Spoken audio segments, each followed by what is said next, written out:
Hey guys, welcome back to the channel. So today we're going to talk about the demoralization of this country and how we got here. So I think it's time we acknowledge the very obvious demoralization we are currently experiencing here in the West. A strategic Tavistock creation of culture shocks and long-range penetration which has demoralized the people of this great nation. Without Tavistock, there would be no World War I, no World War II, no Bolshevik Revolution, no Korea, Vietnam, Serbia, and Iraq wars. Without Tavistock, the Frankfurt School's critical theory, the Fabian Socialist Society, the Club of Rome, the Royal Institute of International Affairs, the Council on Foreign Relations, the Trilateral Commission, the Atlantic Council, the British Roundtable, the World Bank, the IMF, the list goes on. The United States would not be rushing down a road to dissolution and collapse. And without a proactive, intentional understanding of what these organizations aim to do to this country over the last 100 plus years, we may not make it. With all of its flaws and corruption, the United States is the only country left with real freedom. And I think it's something worth fighting for. The Frankfurt School, also known as critical theory, had its beginnings in 1923 with the founding of the Institute for Social Research. Its founders were neo-Marxists. Frankfurt School suggested a different road to the communist paradise than that chosen by Lenin and Stalin in Soviet Russia. The direct intellectual precursors of the Frankfurt School, the Italian Antonio Gramsci and the Hungarian George Lukács, had recognized that further west in Europe there was an obstacle on this path which could not be eliminated by physical violence and terror: the private, middle-class, classical, liberal bourgeois culture based on Christian values. These, they concluded, needed to be destroyed by infiltration of the institutions. Their followers have succeeded in doing so. The apprentices of the Frankfurt School conjured up an army that have subjugated this nation with their cultural terrorism. Frankfurt School critical theory, or as some now call it, gentlemen's communism, has infiltrated the United States via professors, journalists, and politicians and thought leaders. Now the home of communitarianism, which was founded by Werner Falk, aka Ahmadi Etzioni. Etzioni was a German Jewish refugee to Israel and served as Israeli military intelligence. He then moved to the United States, where he was appointed one of the directors of the Department of Sociology at Columbia University before going to teach at the Brookings Institute. Now, if you've watched my videos on Tavistock, you should know all about the Brookings Institute. Subsequently, he collaborated with the President of the United States as principal counselor. Etzioni was president of the Association of Sociologists of the United States from 1994 to 1995, and founder of the Society in the Advance of Socioeconomics and the Community Network.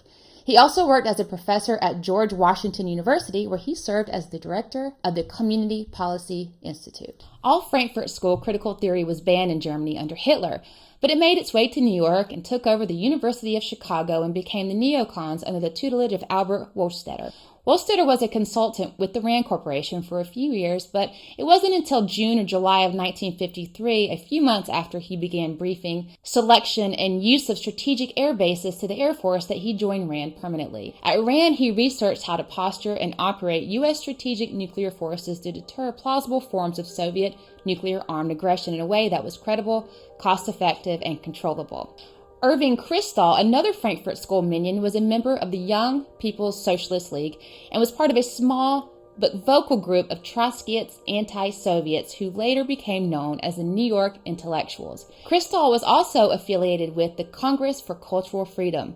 He wrote in Commentary magazine from 1947 and 1952 under the editor Elliot E. Cohen with Stephen Spender. He was co-founder of and contributor to the British-based Encounter from 1953 to 1958. Editor of The Reporter from 1959 to 1960. He was also the executive vice president of the publishing house Basic Books from 1961 to 69. He was the founder and publisher of The National Interest from 1985 to 2002. Following Rampart's publication of information showing CIA funding of the Congress for Cultural Freedom, which was widely reported elsewhere, Kristol left in the late 1960s and became affiliated with the American Enterprise Institute. Once you start scratching the surface, you really start to see how this country has been infiltrated by Marxists, socialists, communists, all one and the same if you ask me. Drag Queen Story Hour is critical theory used to unsettle the herd, make us anxious, and create division. Now, if we accept this New World Order, the beatings will stop. So it's important we don't feed into their psychological operations. We gotta stay focused.